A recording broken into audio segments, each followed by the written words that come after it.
एक दिन छत्रपति संभाजी की पत्नी येसुबाई के भाई गणोजी शिर्के संभाजी राजे के पास एक मनोकामना लेकर आए। छत्रपति को गणोजी शिर्के का प्रणाम। आइए, बताएं कैसे आना हुआ। बहुत दिनों से अपनी बहन से भी नहीं मिला था और छत्रपति के भी दर्शन नहीं हुए थे, तो सोचा कि मिल लूं जाकर। ये तो बहुत ही उत्तम कार्य किया आपने। छत्रपति, हमारी एक इच्छा थी जो हम आपके सामने रखना चाहते हैं। अवश्य बताएं, क्या इच्छा है आपकी? हम एक छोटे से राज्य की वेतनदारी चाहते हैं छत्रपति। ये तो संभव नहीं हो पाएगा, क्योंकि हमारे पास हर कार्य के लिए उचित और योग्य लोग हैं, और मैं आपको वेतनदारी के योग्य नहीं समझता। छत्रपति, कृपया एक बार पुनः विचार कर लें। मैं आपसे बहुत ही उम्मीद लेकर आया था। मैं जो भी निर्णय ले लेता हूं उसे पुनः नहीं बदलता। ठीक है छत्रपति, हम प्रस्थान करते हैं। मेरी ओर से ना है। कुछ दिनों के बाद छत्रपति संभाजी और उनके सलाहकार कवि कलश संगमेश्वर जा रहे थे, लेकिन वो रास्ता मराठाओं का एक गुप्त रास्ता था जिसे कोई भी मुगल नहीं जानता था। आधे रास्ते पर चलने के बाद अचानक संभाजी देखते हैं कि सामने से मुगल सेना 5000 सैनिकों के साथ आ रही है। संभाजी आश्चर्यचकित रह जाते हैं, क्योंकि यह रास्ता तो मुगलों को पता ही ना था। सिर्फ कुछ मराठाओं को पता था कि यह उनका एक गुप्त रास्ता है। लेकिन इसकी खबर मुगलों तक कैसे पहुंची? मुगल सेना जब संभाजी के पास पहुंच जाती है तो सेना के बीच से एक घोड़े पर सवार गणोजी शिर्के आगे आते हैं। अच्छा, तो ये माजरा है। मैं यही विचार कर रहा था कि मुगलों को तो इस रास्ते के बारे में पता ही नहीं है, जब तक कि कोई अपने घर का जाकर उन्हें यह भेद न बता दे। अब आपने पहचानी हमारी योग्यता छत्रपति। आप ही ने कहा था ना कि मैं योग्य नहीं हूं। अब आपको पता चलेगा कि मैं कितना योग्य हूं। अगर मुझे पहले पता होता कि तुम विश्वासघात करोगे गणोजी, तुम्हें उसी दिन कारागार में डाल देता जब तुमने वेतनदारी मांगी थी। परंतु अब तो बहुत देर हो गई है छत्रपति। अब कारागृह में कौन जाएगा, ये तो आपको पता चल गया होगा। अपने आप को मुगलों के हवाले कर दीजिए और शहंशाह औरंगजेब के पास चलने के लिए तैयार हो जाइए। संभाजी समझ गए कि अब बचने का कोई रास्ता नहीं है, और वो मुगल सेना के साथ चलने के लिए तैयार हो गए। औरंगजेब के दरबार में संभाजी को लाया गया। देखिए जहांपना, मैं किसे लेकर आया हूं। वीर पराक्रमी छत्रपति संभाजी महाराज। मैंने अपना वादा पूरा किया शहंशाह। अब आप भी अपना वादा पूरा कीजिए और मुझे रायगढ़ का छत्रपति घोषित कीजिए। जरूर करेंगे अपना वादा पूरा, लेकिन पहले हमें हमारे नए मेहमान से तो मिल लेने दीजिए। आइए छत्रपति संभाजी, आइए। हमारी तो नजरें तरस गई थीं आपकी दीद के लिए। बहुत मुश्किल से हाथ लगे हैं आप। बताइए, रास्ते में कोई कष्ट तो नहीं हुआ? हमारे कष्टों पर ध्यान न दीजिए शहंशाह, अपने कष्टों को याद कीजिए जो हमने आपको हर युद्ध में दिए हैं। कोई इतना निर्लज्ज कैसे हो सकता है कि बार बार हारने के बाद भी फिर मुंह की खाने के लिए तैयार हो जाए? इसे बेशर्मी नहीं कहते हैं संभाजी, इसे कहते हैं जिद। और उसी जिद की वजह से आज तुम हमारे सामने हथकड़ियों में जकड़े हुए खड़े हो। एक योद्धा पर 5000 सैनिकों की सेना लेकर चढ़ाई करना, इसे वीरता नहीं कहते औरंगजेब। और उस वीर को बंदी बनाकर अपनी वीरता का गुणगान करने वाले वीर नहीं, कायर कहलाते हैं।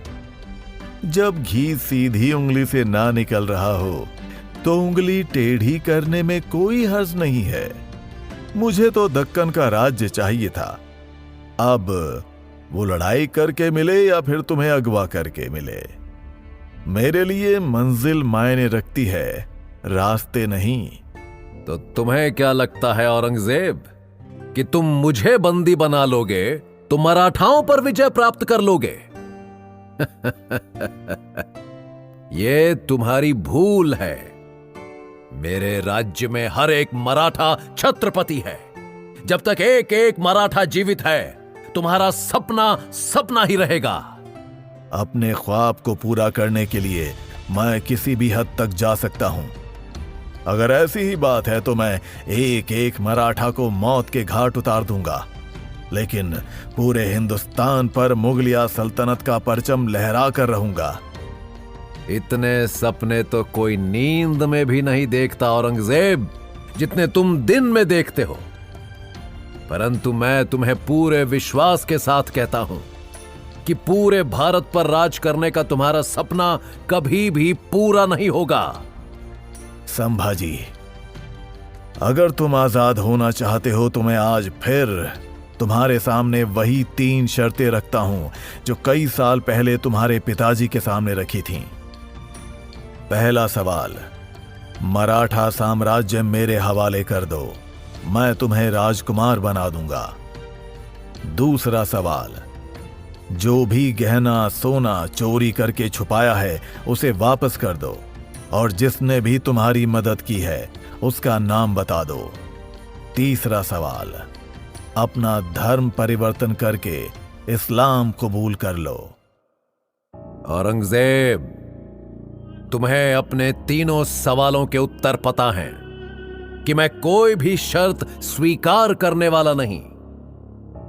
मैं मर जाऊंगा, परंतु अपने धर्म, अपने राज्य, अपने लोगों के साथ विश्वासघात नहीं कर सकता। तो फिर काल कोठरी में अपनी जिंदगी गुजारने के लिए तैयार हो जाओ। सिपाहियों, इन दोनों को लेकर जाओ और काल कोठरी में डाल दो। दोनों लोगों को एक साथ कारागार में डाल दिया जाता है। कुछ दिन बाद औरंगजेब संभाजी से मिलने आता है। मैं एक बार फिर से पूछता हूं, क्या तुम्हें तीनों शर्तें कबूल हैं? अगर कबूल हैं तो मैं तुम्हें अभी भी इज्जत के साथ बाहर निकाल दूंगा और तुम्हें फिर से रायगढ़ का राजकुमार बना दूंगा। तुम व्यर्थ में अपना समय नष्ट कर रहे हो औरंगजेब। तुम्हें पता है कि मैं तुम्हारी कोई भी शर्त स्वीकार नहीं करने वाला। और फिर उसके बाद संभाजी और कवि कलश ने खाना पीना छोड़ दिया। कुछ दिनों के पश्चात औरंगजेब फिर से वापस आया। क्या तुम्हें हमारी शर्तें मंजूर हैं? नहीं। सिपाहियों, इन दोनों के हाथ और पैर की उंगलियों के नाखून निकाल लिए जाएं। जो हुक्म जहांपना। सिपाही संभाजी और कवि कलश के हाथों और पैरों के नाखून निकालने लगता है।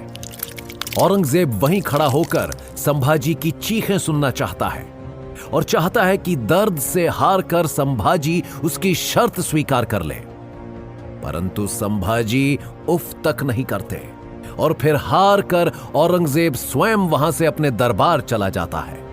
वजीर साहब, ये मराठा छत्रपति किस मिट्टी का बना हुआ है? हमने इसके नाखून निकलवा लिए, इसके जिस्म से इतना खून निकल गया, फिर भी उसने उफ तक नहीं की।